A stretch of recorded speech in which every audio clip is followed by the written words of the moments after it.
Hi, everybody. Welcome back to Pagan's Witchy Corner. My name is Pagan, and today I am joined by the legendary and beautiful Judika Illes. Welcome to the show. Thank you, Brittany. So, you have a plethora of books and beautiful information in all of them.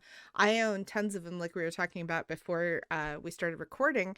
But if anybody who has not experienced a Judika Illes book, go buy one or five. It doesn't matter which one because they're all amazing and they are packed. I mean, literally packed to the brim with so much amazing knowledge. Knowledge that it kind of baffles me when I sit down to read one of your books, but I'm like, how did she write this? How did she do this? My brain cannot wrap around how you got to that point. So, for my own curiosities, how did you get to a point of being able to write down a book? Like, for example, the Encyclopedia of 5,000 Spells. How did you do Um, that? there's a short answer to that and a longer answer. The short answer is that I love to research. Okay. I don't, writing to me, the actual writing is work, but research, especially of occult topics, magic, spirits, it's an act of devotion. Hmm. It's spiritual archaeology. You you start down you go down the proverbial rabbit hole, and I've been doing it for a very long time. And um, I keep notes and I talk to strangers. you know, when I wrote Encyclopedia of Mystic Saints and Sages, every time I was in a taxi cab, which at that time was, quite frequent, Hmm. I would ask them who was protecting the car, because cab drivers very often have spiritual protection. Yes. And, I can't tell you that they would turn off the meter, pull over, and start pulling things out of, like, the glove compartment or under the seat. And it's, oh, this is the statue my grandma gave me, or if you express interest and you're respectful, people are very, very happy to share their knowledge with you. And so, I mean, and I don't know if I can recommend that to other people.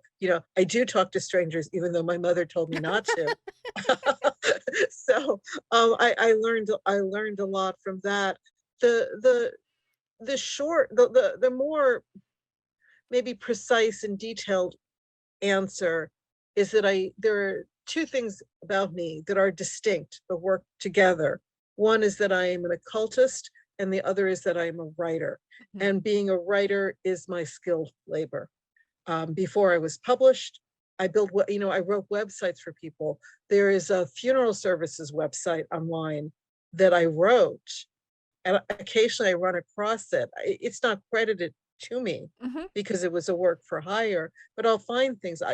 If you need me to write, I wrote, proposals for people. People would hire me to write things. So that is one thing about me.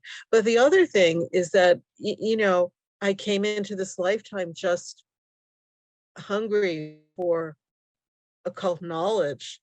Hmm. And I learned to read very young. I learned to read when I was 3, because my mother taught herself English by teaching me to read. Oh, And wow. we sort of did that together. And I come from a family of adults. I'm significantly younger than everyone Hmm. else. I was a happy accident. So um, I, I was, they let me read whatever was there.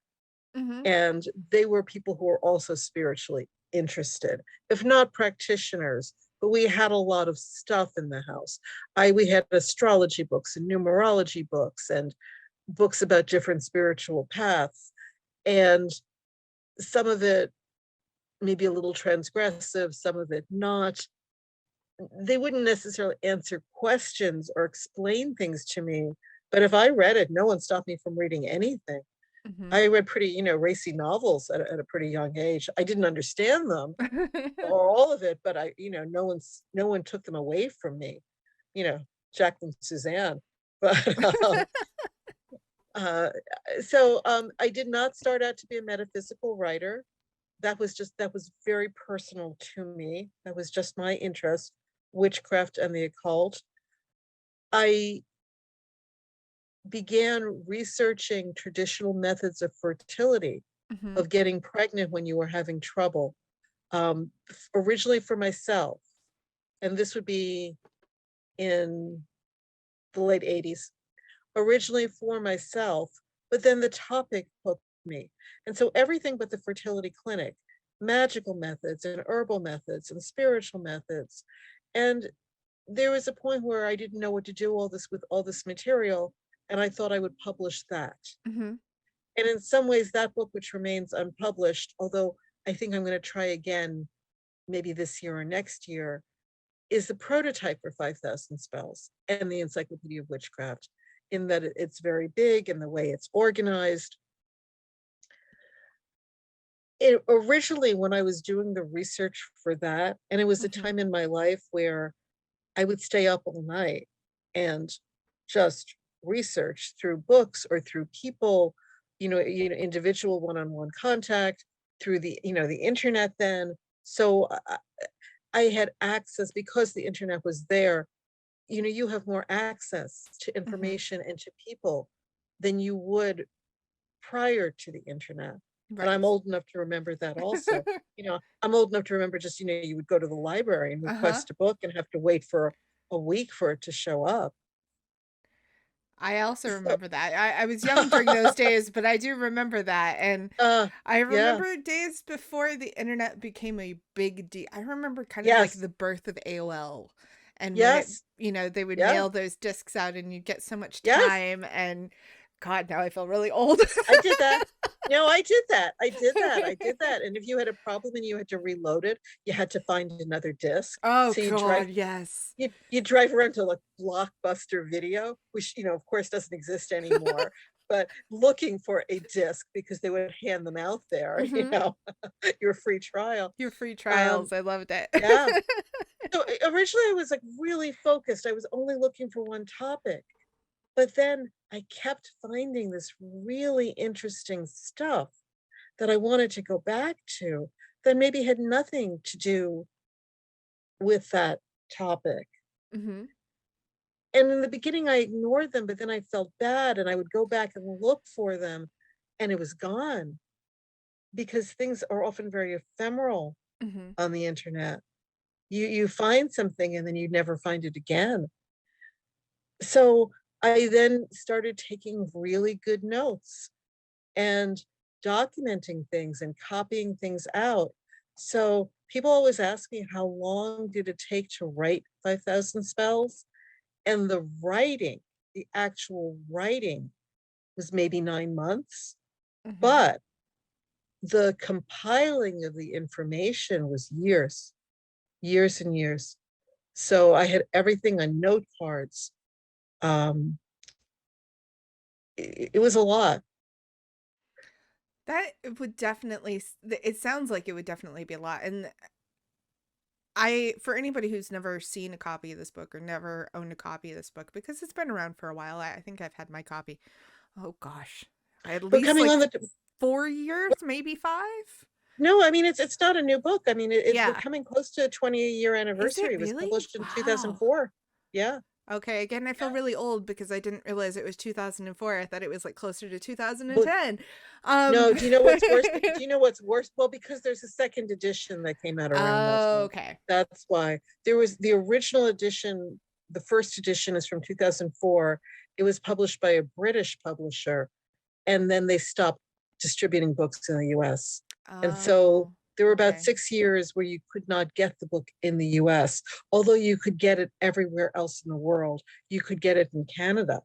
You could drive, I know people who had stores near the border Hmm. and they would drive over to Canada, buy copies, load up their cars, and Bootleg drive back and copies. sell them on and then resell them on this side of the border. So and then Harper One put out this very beautiful, it's exactly the same book. Hmm. It is exactly the same book, except for the cover and the word element, which confuses people because it sounds like it should be element is a magical word. Hmm. And so people think it's part of the element encyclopedia of 5,000 spells versus the encyclopedia, that Element was actually the name of the original publisher. Okay. That's And very so interesting. when a second publisher did it, they just removed, you know, Mhm. why advertise another publisher? So Exactly. they just took a, you know, except that it now, confuses people. So that's very interesting the way that that all kind of came together. And I'm just sitting here, trying to imagine because, I've done fiction books myself, and Oh, that's great. the the path of doing a fiction book is probably a little bit similar to what you were doing, where you probably had notes scribbled in places and all that. And it esoterically, kind of thinking about that, it reminds me a lot of what it's like to be a witch, to where we Yes. will have things scribbled in places. I think I have in my book of shadows, I think I actually stuffed a napkin that I wrote a spell down for, that just came to me in the moment in a coffee shop, Yeah. and it's just Yeah. shoved in there, and I'm like, okay, I should probably put that on a page someday. And to this day I still haven't done that, and that's, god, forever ago. Yeah. But it's so But exciting to think there's about also that. something very tactile about that napkin. Mm-hmm. If if you're, at all clairsentient, that ability to touch that napkin and to go back to where you were when Yes. you wrote it, that's Yes. very special. That is very wonderful. And it's true. There's a lot of things that, little pieces of notes, note cards.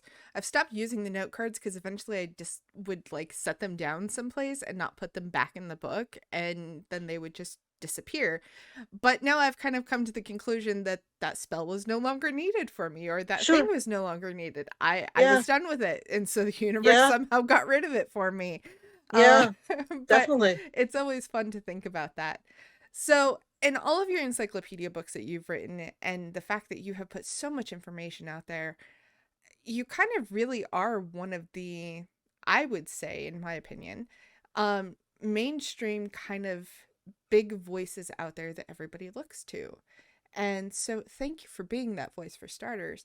But the other thing, too, is you have also given people so many ways to work with different types of spirits. So I kind of want to talk a little bit about that, but I also want to ask, how have the spirits, if you're okay with answering this, how have the spirits also influenced some of the things that you've written? Oh, that is, working with spirits, my favorite type of magic. Mm-hmm. You know, to go back to 5,000 spells for a second, people sometimes ask me, have you cast all 5,000 spells? And, thank goddess I have not, because there are, no one needs 5,000 spells, but you need to find the right spells for you. Right. And sometimes you have to go through a lot of spells to find your path, or to find what works for you, Mm-hmm. and what bestows power upon you and gives you confidence and helps your life. And as I was writing, I mean, my first book is the book that has just been reissued in a new edition, Pure Magic. That was really my first book.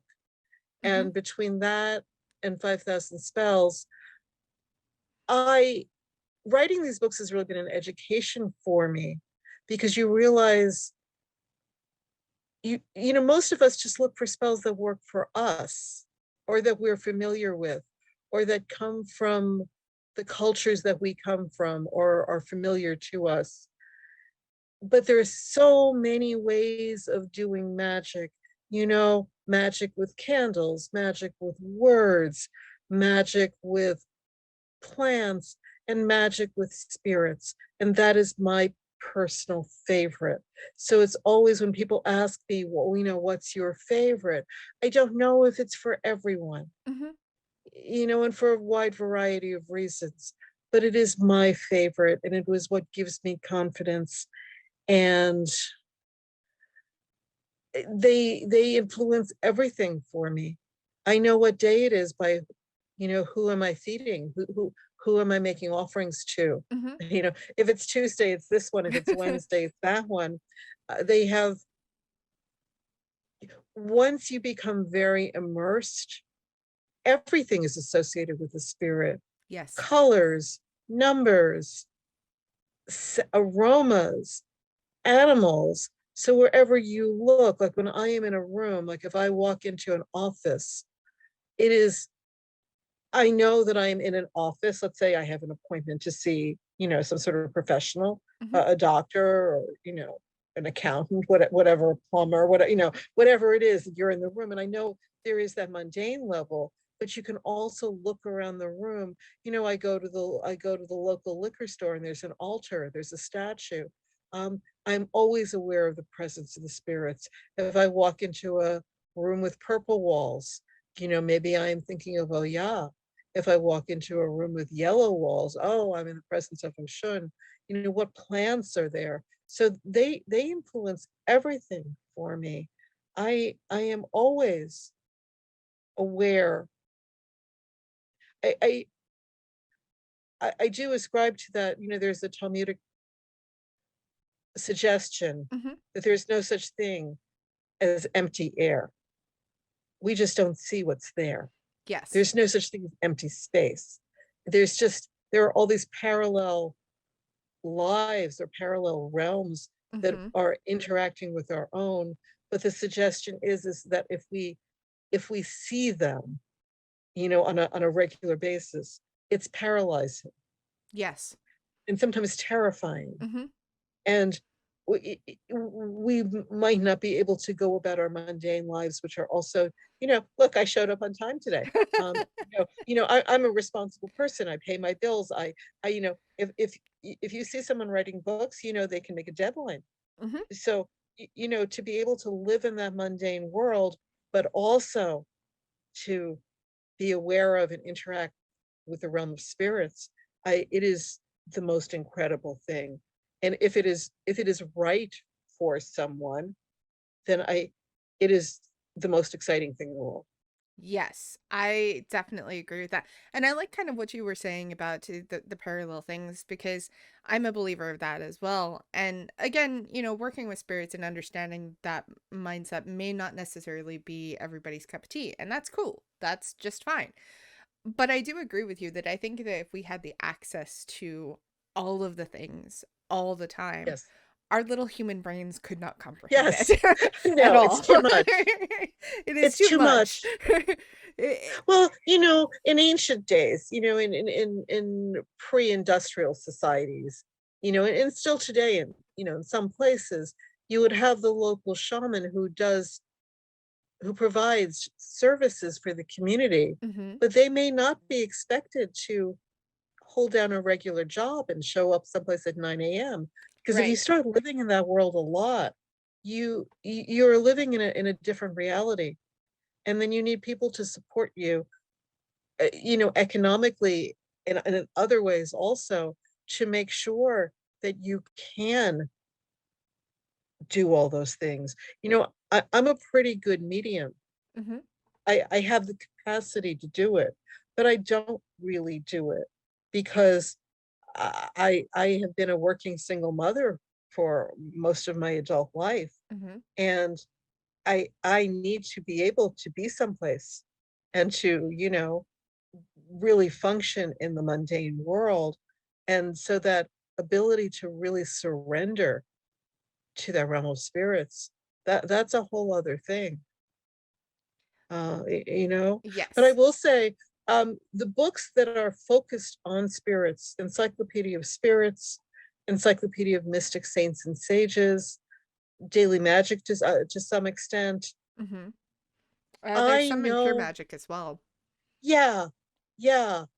But Pure Magic was written. I was a young writer, and I was nervous, and it was outlined, and I knew. I mean, that's a whole story, and it's done. I mean, maybe everything, because I mean, I'm an animist, so Yes. crystals have souls, and Mhm. I don't, just because we're speaking about a plant or an object, it doesn't mean it doesn't have a soul or a spirit.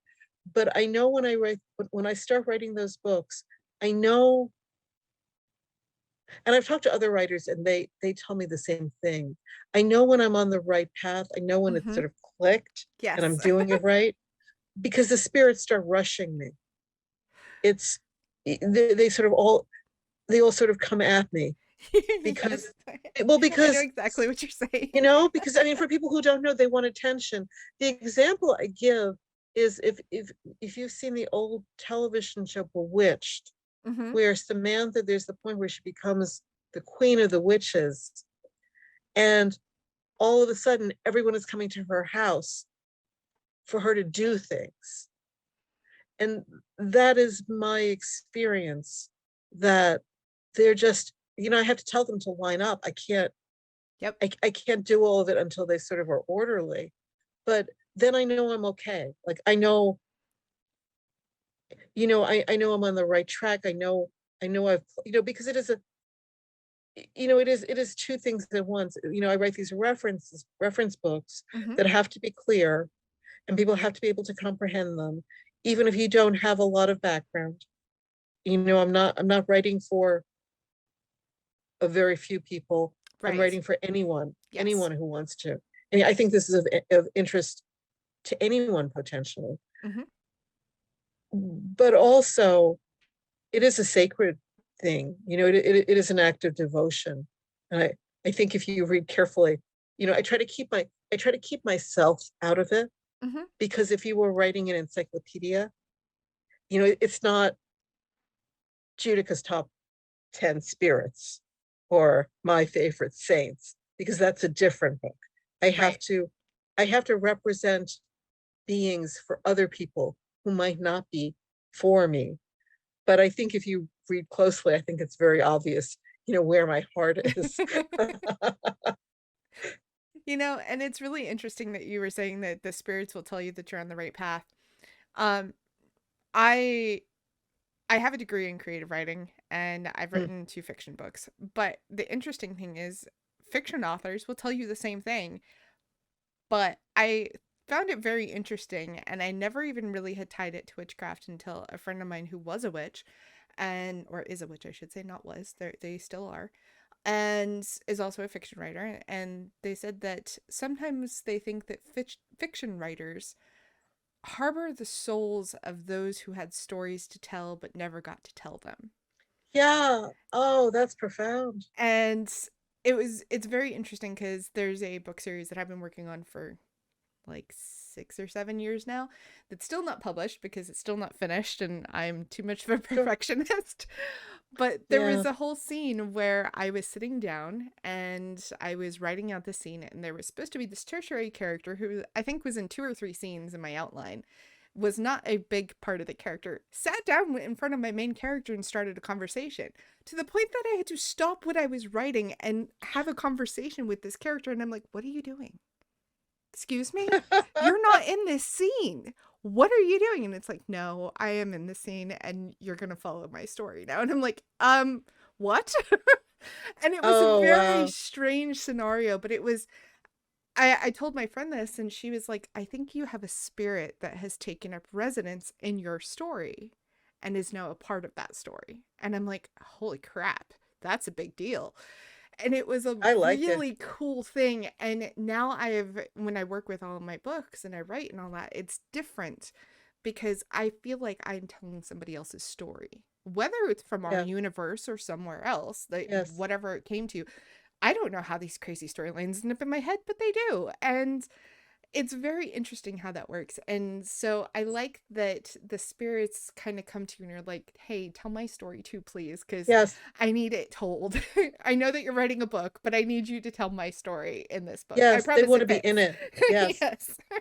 I I read an interview years ago with Van Morrison, the singer and songwriter, Hmm. and I'm paraphrasing this. They were asking him about writing songs, and he said, I don't write them. I'm just the channel. Yes. And Yes. and I that's a hard thing to do when you're a metaphysical author, because people take channeling sometimes very literally, Hmm. or they take it in a very narrow way. It's like, Seth speaks. Um, but there is an element that when you are plugged in, the stuff comes. Like, where does it come from? Hmm. That with the character, that's amazing. I love that. And I think it's also very interesting that it doesn't just pertain to writing and music and stuff like that. I've heard Mhm. other occultists and witches and all that say that, you know, their medium is dance or their medium is art, and Yes. how they create things. They're like, I don't know how I created this, but here's this masterpiece. And I was Yes. meditating at the same time, and the spirit kind of moved through me. And I think this is their story, but I really don't know. And it's kind of cool how sometimes they'll even almost like black out, like they don't remember creating it. They remember sitting down to paint or sitting down to do something creative, and then here's this beautiful thing that they've created that they don't know where it came from. And I think that that's just a really profound thing that even I don't think that we give that enough credit in witchcraft. No, I think so too. Well, we talk about going into the zone, Mhm. but I mean, I think there actually is a zone. It's not just a metaphoric. You find yourself. Yes. It's like sometimes you sit down to write or to create or to paint or whatever it is, and oh, I have an hour to do it. I'll do this for 15 minutes. And then you look up and it's tomorrow morning. Yes. And where did that you didn't even realize the time passing. Yes, I totally feel that, and it's really fun and fascinating to see that as well, because it it really does become a spiritual experience, because when you go back and you're like, how did I lose all this time? And then you go back and you kind of reread what you wrote, or you look at what you've created, and you're Yeah, like, this is incredible. Wow. Those words yeah, came out of my hands? yeah, Really? Are you sure yeah. those are mine? And it's such I a profound experience. I have a funny story with that. I I am a very tough critic of myself. Um, if this means anything to anyone, I have a big sixth house, so I am, Hmm. sort of proxy Virgo, even if I am not a Virgo, and it's never good enough. But I was doing some research years after I had written a book, and I was specifically into the anima sola, Hmm. who is a type of a spirit. And I was looking online. I wanted something new. I wanted to see what people were saying that was new. And I found myself on the Wikipedia page, and there was in the description there was some, really there was a very beautiful little bit of writing.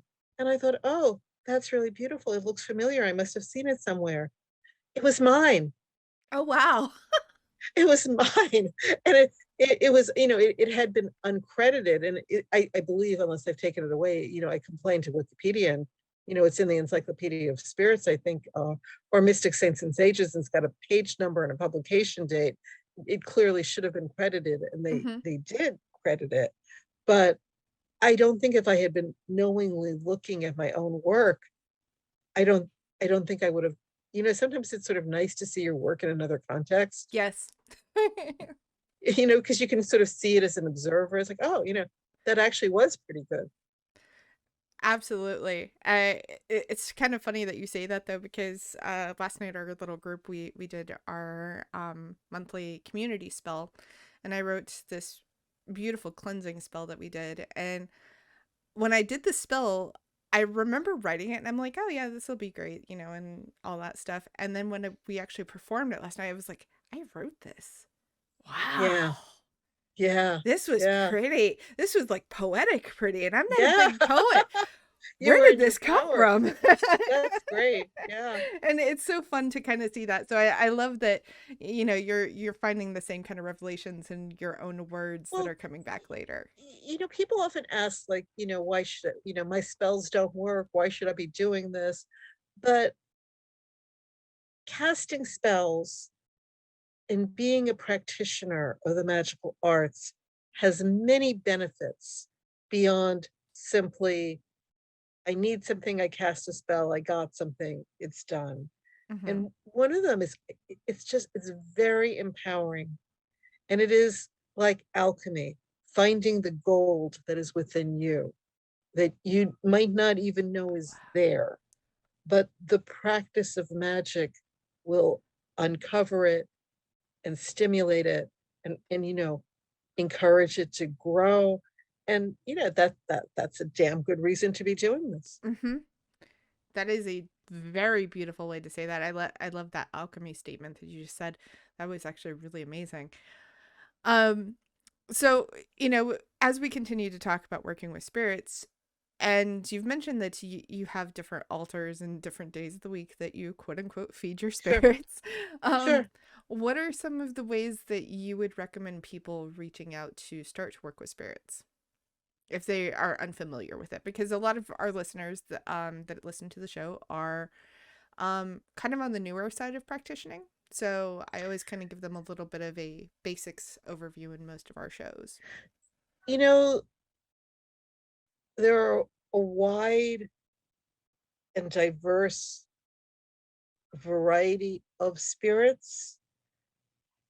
There are theories that everyone is born with a guardian angel, guardian Mm-hmm. spirits. There is also the Rumi quote that I find myself going back to a lot. That which you are seeking is causing you to seek. So everyone is a little bit individual. Sometimes when we want to work with spirits, it's because we're already in love with one of them. I think a lot of children of my generation, we started with Dolaire's Book of Greek Myths, and Mm-hmm. people fell in love with Aphrodite or Artemis or Athena or Poseidon, and that love is there and you want to pursue it. And then there are people who are new. You're entering a world, and I mean, there's no right or wrong. We're all, we people use the term special snowflake in a very denigrating way, but we are kind of all special snowflakes. If we cast our astrological charts, we're all unique and we all have our needs. And if you believe in past lives, then some of us have come to this life. Maybe we're just reconnecting with spirits that we have already worked with. Or maybe you are brand new and the thought of it fascinates you and you just want to open a door and see what's there. The big question I ask people, and you have to be honest about this, is do you have a lot of fear? And I used to be a person, I'm not afraid of spirits or ghosts, but I Mm-hmm. used to be a person with a lot of fear. Um, I was, I taught, I teach candle magic classes now, but I used to be very afraid of fire. I couldn't turn on the pilot of a stove. It was crippling. I was afraid of driving. I was afraid of, and I Mm-hmm. mean, real fear, not nervousness, not anxiety. Real fear is very tangible. Yes. And if you have it, you know, if if you are afraid of spirits, if you think this is maybe going to get you sent to hell, or that because there's a lot of negative propaganda, Yes. Definitely. um, and people are told things, and even if intellectually, my first petition that I ever put out to spirit, I got a response, and of course, intellectually, I knew. I mean, I did this because I thought there was something out there, someone out there. So intellectually, I can tell you I might have been prepared for it, but when it happened, it was like being struck by lightning. Mm-hmm. It was an overwhelming experience that really it was a good experience, but it was just, it unbalanced me in some ways. I had to like regain my equilibrium Mm-hmm. because it's like, touching just that electricity. If you are afraid, you have to be very honest. I would begin working with a spirit who you do not have to be afraid of. And I do talk about this in my books. There are spirits that you absolutely never have to be afraid of because they will not harm you. Not not because of you, because we all, if you're worried, what's going to happen if I forget an offering? If you're worried that, you know, oh, it's a pretty spirit, but it's really, a demon in disguise. If in the back of your mind you worry about things like that, the spirits who will not harm you, because that's not who they are. Hmm. That's a good place to start. Michael Archangel, Raphael Archangel, Obatala, Kuan Yin. There's a Japanese bodhisattva, Jizo, Hmm. Jizo. They are just beings of patience and goodness. And if you are starting, it is a good place to start, because there is that safety of experimenting, because it Yes. is experimenting. It is reaching a hand out to the darkness and seeing whose hand comes back. What are you going to touch? And I mean, for me, that's very exciting. And uh, I describe myself as a spiritually promiscuous person. I am Hmm. not someone who only has one spirit. Right. I am, in addition to being an author, I'm an editor. Hmm. And I edited a book that it's up for pre-order now, but it will be published in a few months. Secrets of Santa Muerte, written by someone who was a devotee. And she is very much that if you work with Santa Muerte, that's it. There is no one else. There is no other altar of equal dimension, in the other room. You have to make that personal commitment. And that's not me. No, that's definitely not me either. No, but it is her. Yes, And and there's so nothing wrong with that. no, you have to find what works for you. You have to find, in my experience, if you approach the spirits with love and respect, I mean, I've never had a negative experience. I have had some learning experiences, um, some of which were more pleasant than others. Yep, but yep. I've had a couple of those. it didn't shake my devotion. It didn't. It just, you know it, it's the same with people. You have relationships with people, and they have their ups and downs. It's funny as you're describing this, it reminds me of an experience that I had, which was my first experience with the Morgan. Yeah, And she terrified the living crap out of me. sure. She was so scary, like to the point that people would be like, "Oh, you have to be of like elder witches," that I knew at the time, and I called them elder witches, but I don't know if they really were looking back. Yeah, But you yeah, know, I it's very interesting how they're like, "Oh, you can't work with the Morgan unless you're like really like dead set on the fact that she's gonna rock your world, she's gonna shake it up, and it's gonna be scary." And I'm like, I don't really want that. I'm not into that. No, thank you. And I was going through a really rough time in my life, and interestingly enough, I was also really sick with the flu. Um and I kind of remember crying out beforehand. I was just like, I can't be sick and deal with what I'm dealing with. So, can somebody in the universe just set me straight? I don't care what it takes. Just deal with me, please. And it wasn't like in a way that was like suicidal or anything like that. It was just like, I need a tower yeah, moment, please. yes, Rock my world, fix my stuff, and we'll call it good. And that night, I had probably one of the most real dreams I've ever had as a witch. And the Morgan came to me and she says, I can fix this. All you have to do is take my hand. But you have to trust me, and it's not going to be pretty with the road we're going to go down, but it will fix everything that you need fixed. yeah, And she's like, you don't have to take my hand, but if you do, you need to be prepared that there's no going back. And I remember hesitating at first, and I'm like, do I really want to do this? This lady scares the crap out of me. Do I really want to go down this road? And I kind of was just like, okay, I'm going to take your hand. Please don't hurt me in the process. I'd like to not die through this. And it was 3 days of these dreams, and it was test after test. And I say test loosely, it felt like tests, yeah, but it yeah. was her basically saying, I need to make sure that you are going to be okay working with me.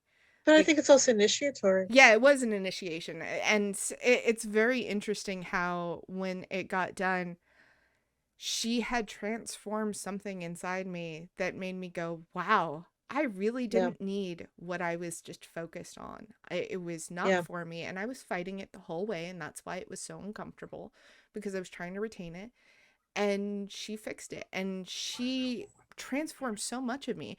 And so the interesting thing that when you work with the spirit and all that, and that's one of the things that I tell people all the time when they're like, hey, so I want to work with XDAD, or I want to work with this spirit, or I want Yeah. to do this. And I'm like, send out a call and ask them if they want Yeah. to work with you, because you may be feeling a call to them because they're shiny and they're pretty. And a lot of people do this with Loki. I'm a devotee of Loki, Yes. and Yes. they'll be like, oh, I want to work with Loki because he looks so cool from Marvel. And it's like, hold up. Yeah. Yeah. Yeah. No, no, no, It's Tom no. Hiddleston. Before you go Oh, we down that really want to Tom road, Hiddleston. let's just talk a little bit about how that's close to Loki, but not quite. Not quite. It's a little bit more this way. And then they kind of go, oh, so he's not shiny and pretty like Tom Hiddleston? I'm like, he might appear to you that way, but he's Right. gonna do it as a joke But he because might you appear find him something pretty. else also. Yeah. Right. Right. Right. Right. And I think that is, you know, I see people talking about spirits sometimes, and they're very, I mean, it's none of my business. Everybody Hmm. has their own, but they're very casual sometimes. They're very like they're talking about, oh yeah, I'm going to ask my girl Hecate to, something like that.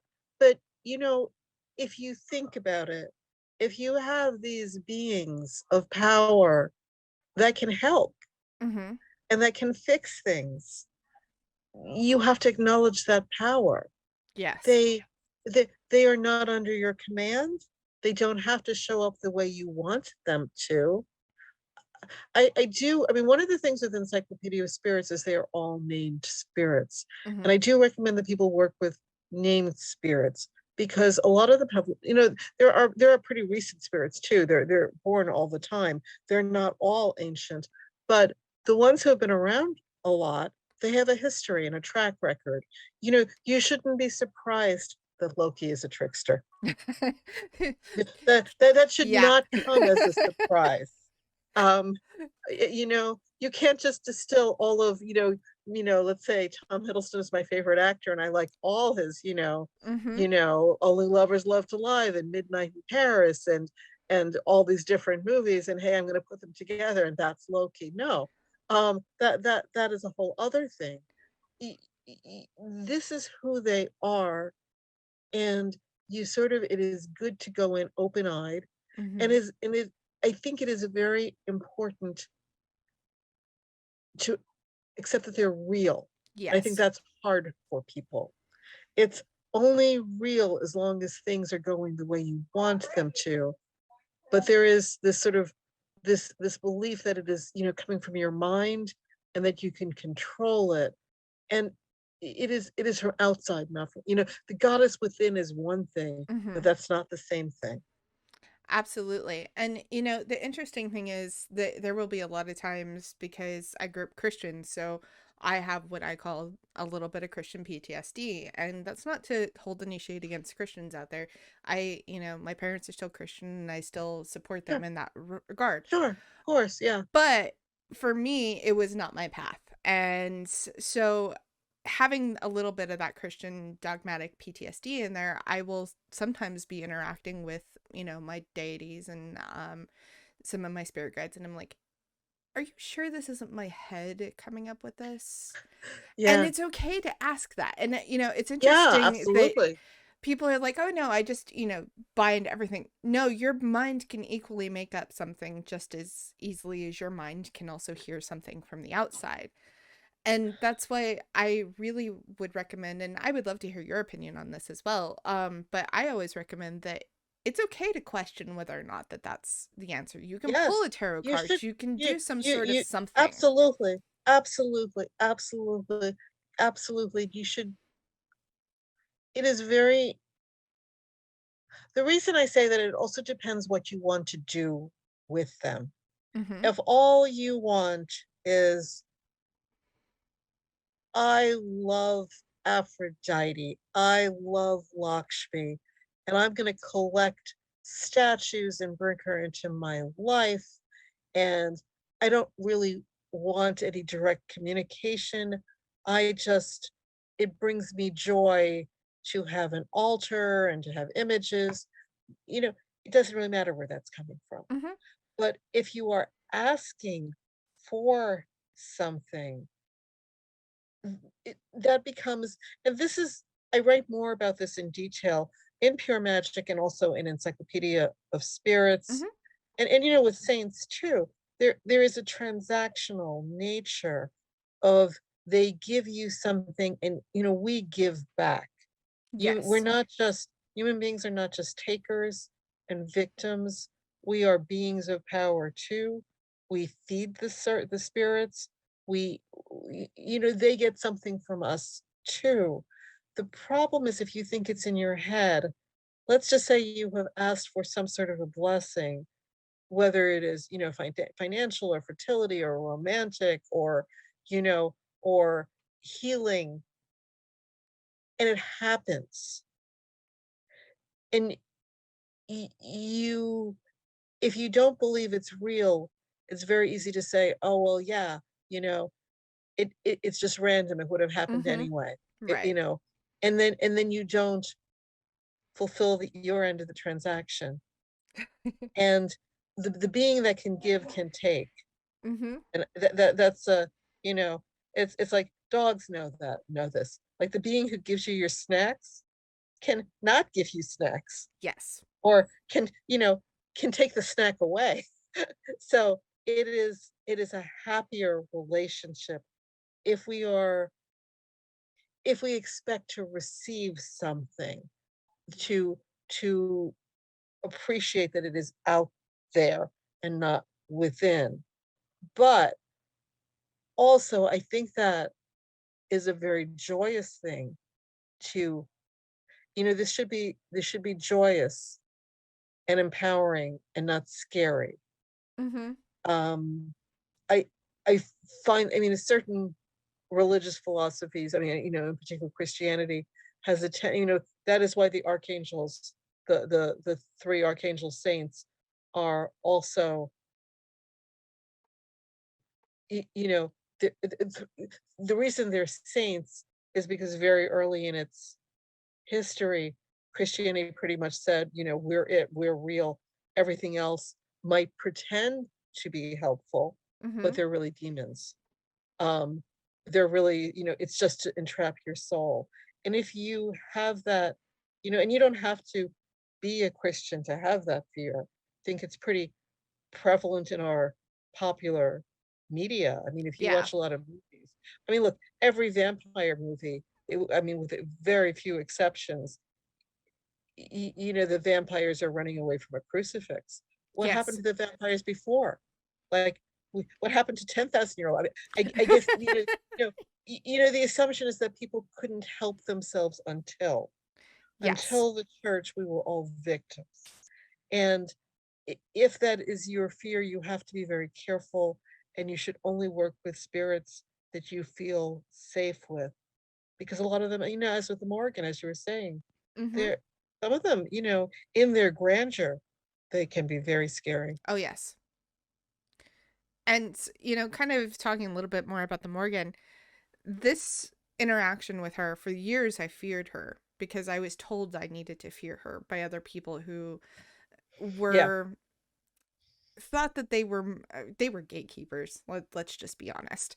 Um I they were trying to gatekeep the Morgan and her power from me. And the Morgan and I had a lot of meditations about it, and I'm like, you scare the crap out of me. Like, how can we, I move past this?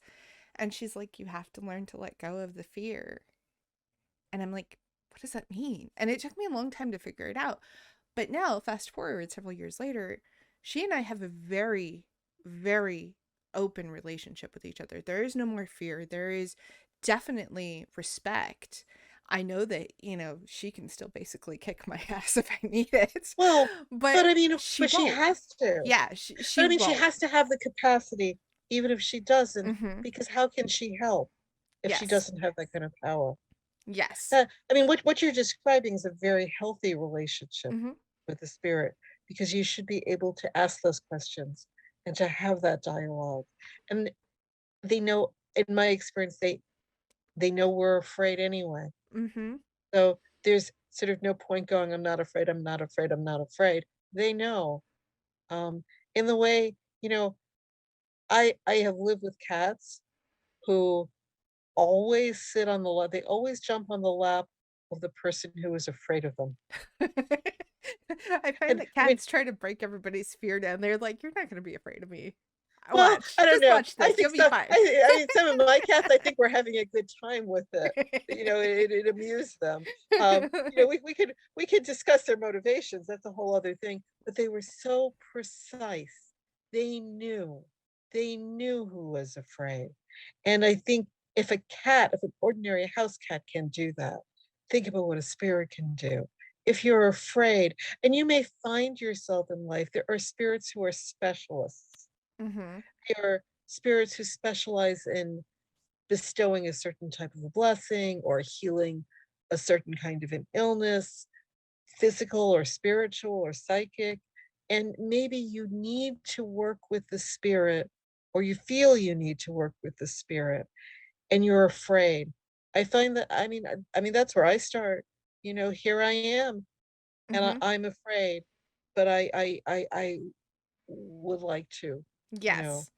So, as we kind of wrap up our conversation, I have one final question and then we'll talk more about where people can get in contact with your books and everything else. Sure. But my final question talking about spirits is, what are your thoughts on, I actually was asked this just the other day about somebody who has had a spirit that they feel is no longer one of their prominent spirits. So they were a devotee of a specific spirit, and they feel like that spirit is not really around as much. What are your thoughts on that? Well, I mean, it could be true. They might not be. I mean, whether the spirit is not around, or because perhaps, there are people I love, human beings I loved very much in my life, Hmm. and I had these intense relationships, and then they were over. Yep. And sometimes that made me very sad. And sometimes, yeah, you know, it was time for it to be over, or the situation changed. I changed, or they changed, so it is not dissimilar. This is what I mean about considering spirits like their reality, not some very, very far off authority Hmm. that is, will punish you all the time. Um, I, Yes. I think that there are different ways of approaching this Hmm. depending on the circumstances and the spirit. I mean, sometimes nothing, sometimes it just is what it is. But sometimes it feels unresolved, or you need some sort of closure. Hmm. And then you have to ask yourself, is this really over? Or is this possible? Is it possible that in a couple of years I would want to rekindle this? Hmm. You I know, think and that's a good answer. there are ways of attempting to rekindle um, a relationship. So do I want to, essentially, do I want to burn this bridge? Because if it's definitely over, then I would have a small ceremony. I'd maybe do a final offering, and I'd have a talk in the same way you were describing talking to the Morgan. Hmm. I would say thank you. You always be respectful. Always Yes. be respectful. They have more power than we do. Always be respectful. So, thank you. I would express gratitude for favors received, or just being in the presence, or having them in your life. And you could say something to the effect, whatever is true, whatever is real. I feel this, I feel that you have departed from my life, or I feel the relationship is over, or thank you so much. Our relation, maybe you want to end the relationship. Hmm. Whatever it is, say it politely and nicely, offer them a little something, this is the last candle I'm going to burn for you. But so then the question becomes, you know, is it over? Because if they're just like, I don't know, out of town for a couple weeks and not really there, Hmm. but they haven't let go of you, it's mutual. If, Yes. if if they haven't let go of you, then whatever, if you were this final, then whatever, let's just say you were healing something and now it's healed and they scare you a little bit and you don't want them in your life. I don't know if I would end it. I don't know if I would end it like that because their way of, if they want to come back in your life, it is to bring back the need. Hmm. You know, oh, you think this is over, but in fact, your healing issue has now revived itself. So, but I, I might just, I, I like leaving doors open. I am not a Yes. bridge burner. I occasionally speak to my ex-husband, who doesn't deserve it, but I occasionally, in bad moments, I have occasionally been nice to him, you know. So I am not a bridge burner, and I just think that, but if you are a bridge burner, then do it politely and nicely, and then dismantle let it be there for a little bit. If you have an altar, dismantle it. Hmm.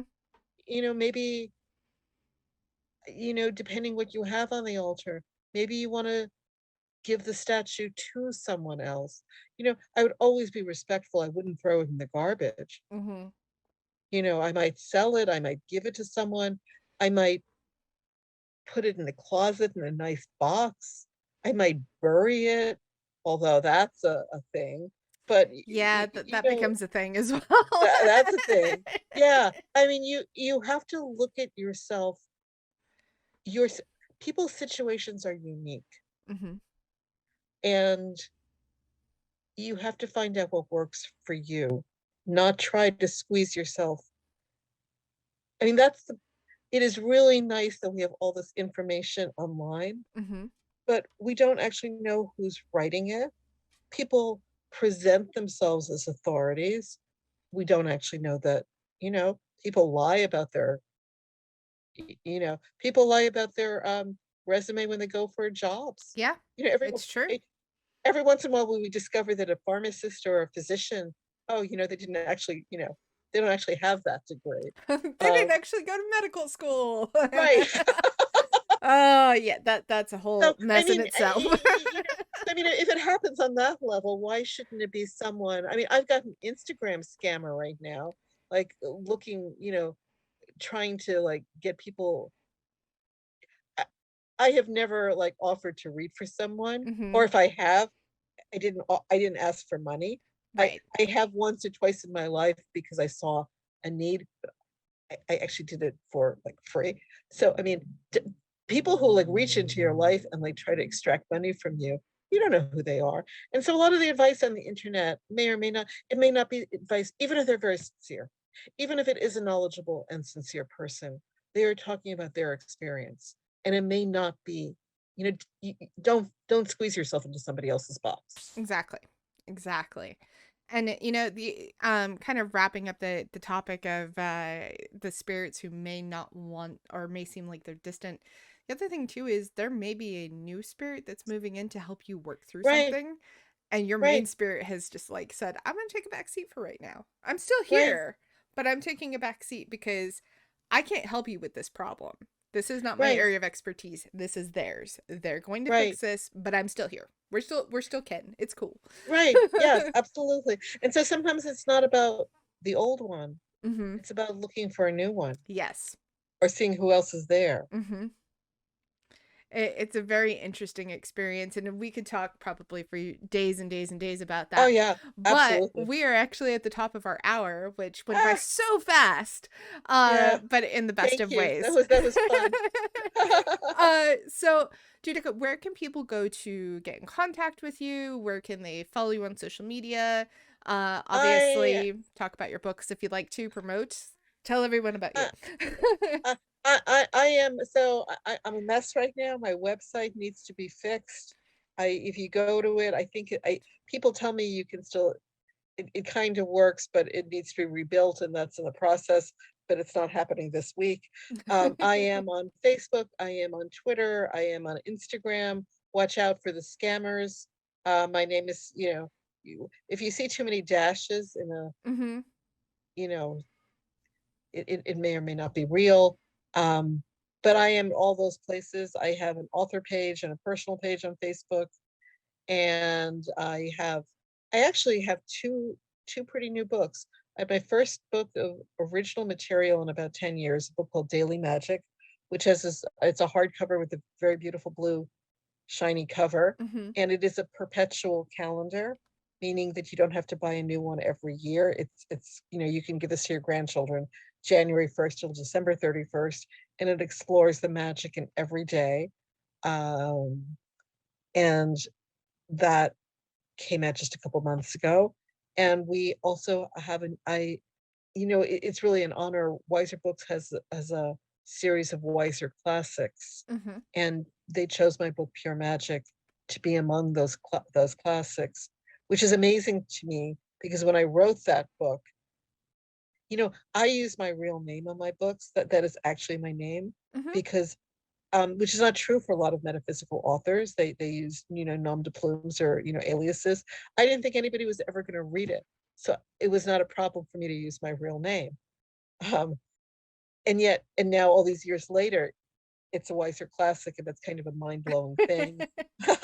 And I recorded the audiobook for it, which was they don't often let authors record their own audiobooks, Mm-hmm. and so that was a mind blowing thing for a little girl who took a long time to master the English language. So that was mind blowing, and I hope that my books bring people joy and blessings.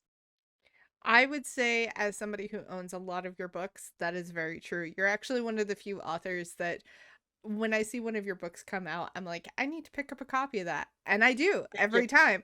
And there's a lot of, witchcraft authors that I say that about too. And their books go on my wish list and I forget about them. Sorry to all the ones that I've forgotten. I'll get to you eventually, I swear. But, this Thank you. was such a wonderful experience. And the other thing too is Pure Magic, even though it is a newer, edition of your first book, the cover is gorgeous. Oh my God, isn't the cover It is gorgeous? so gorgeous, and it Oh, really it's so does beautiful. invite you in. Like, Yeah. as somebody who is a huge fan of the book Practical Magic and the movie as well, Yes. that's what it reminds me of. It reminds me Oh, of Practical Magic, which is so I love the exciting. I have been so lucky with all my covers, and this one is just so exceptionally beautiful. And if you look at it from different angles, the color shifts. It's Mm-hmm. just it's it's so gorgeous. Um, no, I can't. I did not design the cover. I am the lucky. I reap the benefits of an amazing book designer, book cover designer. But it's really it's gorgeous. It absolutely is very gorgeous. Well, this has been an absolute wonderful conversation. I will definitely have to have you come back by to I would love to. continue telling me Thank all you, these Brittany. great That was so stories. much fun and so interesting. Thank you. This has been such a wonderful experience. Everybody, there will be tons of links in the show notes. Please go buy any of Judith's books. In fact, if you can get them, buy them all. But obviously, in this crazy world, if you can only buy one, Pure Magic is the newest one that has just came out. It is a wonderful book to pick up. I am still working my way through it, but it is a gorgeous, gorgeous book with tons of information. If you are also a fan of Matt Arn, he did the foreword of this book, and it is wonderful. So go check out all of Judith's works. There'll be all sorts of links where you can get in contact with her on social media, follow her, and all that great stuff. So once again, Judith, thank you. And everybody stay safe, take care of yourselves, be kind to each other, and be kind to yourselves. We'll talk to you all very soon. Bye bye.